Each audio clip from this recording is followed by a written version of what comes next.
Hello, my name is Pablo Valdés-Alemán, and today I will be presenting this research work entitled Emotional Synergy in Music-Color Combinations, a Neurophysiological Study, conducted in collaboration with Bernarda Téllez-Alanís, Platas-Neri, and Bruma Palacios-Hernández, all researchers at CIPS-UAM in Cuernavaca, Mexico.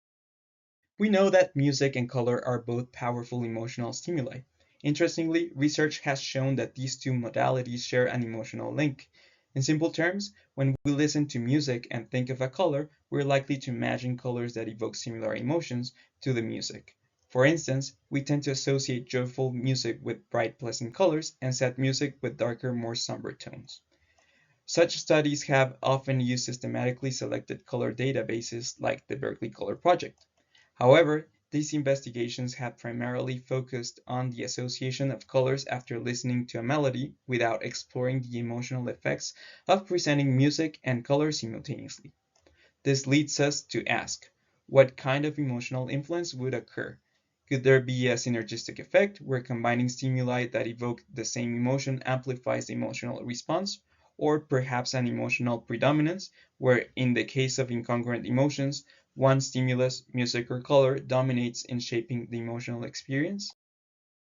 On the other hand, studies in neurophysiology have sought to identify the neural correlates of emotional experiences. It is well known that the parietal region plays a key role within the attention network, particularly in directing focus towards salient or emotionally relevant stimuli, often driving motivation to act or approach. Interestingly, some studies have observed a hemispheric asymmetry in the activity of this region, linked to the emotional responses measured by arousal and valence. Specifically, the right parietal area compared to the left has been found to respond more strongly to exciting, joyful, and pleasant stimuli. In fact, patients with depression often show hypoactivation in this area, and clinical research has demonstrated that stimulating this region via transcranial magnetic stimulation can reduce depressive symptoms. Using electroencephalography, EEG, researchers often analyze theta band power from 4 to 8 Hz as an index of cortical activation, given its association with cognitive effort, attention, and metabolic activity. Recently, a parietal theta symmetry was found to correlate with pleasure responses to color, aligning with previous findings where increased theta power in the right parietal region was linked to greater positive and pleasurable emotion. At this point, we can clearly identify a gap in the literature. Emotional responses to music-color combinations remain largely underexplored. Although there is a direct precedent by Wei et al. In 2018 who investigated subjective and EEG emotional responses to music combined with colored lights, several limitations are evident. First, they only used three colors, red, blue, and green, and focused on ambient lighting, which makes it difficult to control key aspects of color appearance and perception as light diffuses across room surfaces. Nonetheless, one of their main findings was an emotional predominance of music, which offers some initial insight into our questions. Mainly, is there a synergistic effect on emotional responses, both subjective and neurophysiological, when combining music and colors that share the same emotion?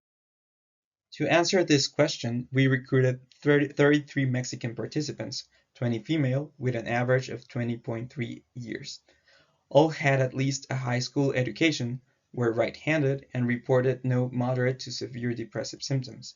Additionally, none showed color blindness, and all had normal or corrected to normal vision and hearing.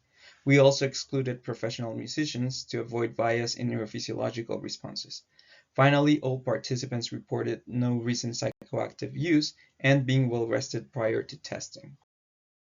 Based on a previous study, we selected from the 37 colors of the Berkeley Color Project the color with the highest average in valence, arousal, and pleasure, BAP average, as well as a color with the lowest BAP average.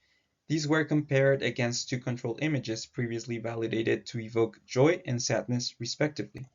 According to Kendall's W analysis, there were consistent ratings when grouped by emotion category, positive versus negative, but not by stimulus type, color versus control.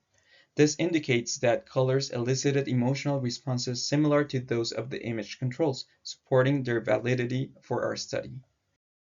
Similarly, for the musical stimuli, we selected the one with the highest BAP average as the joyful pleasant stimulus, and the one with the lowest score as the sad and pleasant stimulus. These selections were based on 2 prior studies involving a total of 85 participants. Here you can see the 2 chosen colors, light cyan and dark yellow, and the 2 musical stimuli, Mozart's Symphony and Ligeti's Cello Sonata.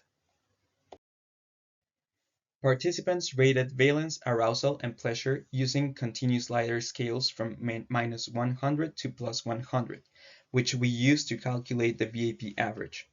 In the combined conditions only, they also rated predominance, indicating which stimulus, music or color, primarily drove their emotional experience.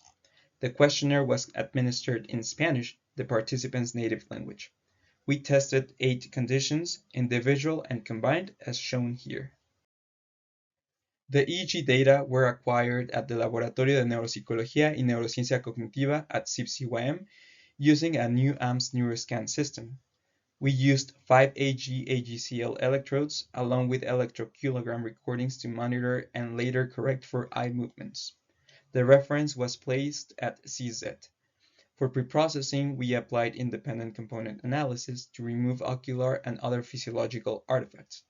The EEG signals were then processed with a fast Fourier transform to compute absolute power in the theta band. We normalized the data by applying a natural logarithm transformation for theta power and subtracted the resting state EEG activity to better isolate the responses to our stimuli. Finally, we calculated interhemispheric activity, IHA, as the difference in theta power between the right and left hemispheres, providing a direct index of lateralized emotional processing. This figure summarizes our experimental procedure. We started by recording continuous EEG, followed by a 15-second resting state period with eyes open to establish a baseline. Participants were then exposed to 8 randomized conditions. After each stimulus, participants completed a stimulus assessment, and finally we calculated the VAP average. These graphs summarize our subjective results. Starting with the left panel, we see the VAP average across combined conditions. Both congruent conditions elicited strong, significant emotional responses in the expected directions.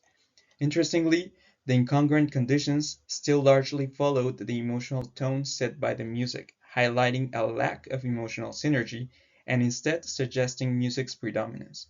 The middle panel shows the predominance ratings, which were measured only in combined conditions.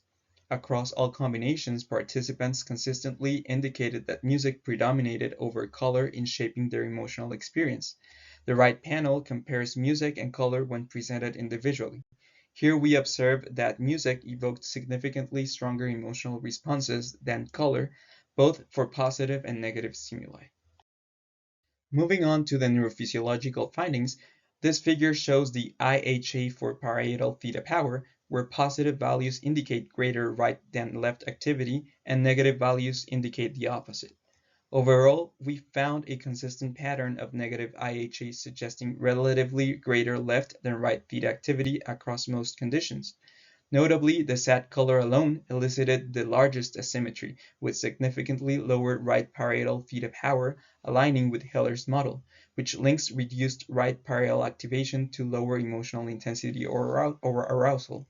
Interestingly, none of the combined conditions reached the same level of asymmetry as the sad color alone, indicating that adding music may modulate or override this effect.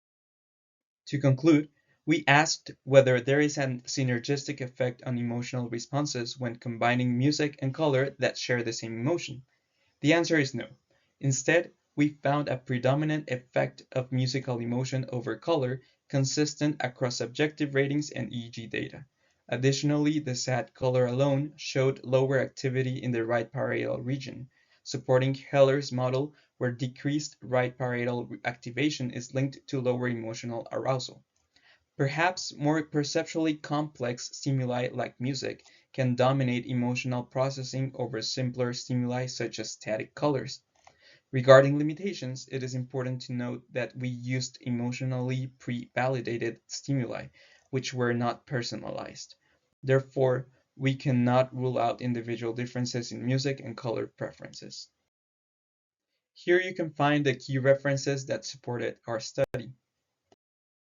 And finally, I'd like to thank all the institutions and teams that supported this work. Thank you very much for your attention.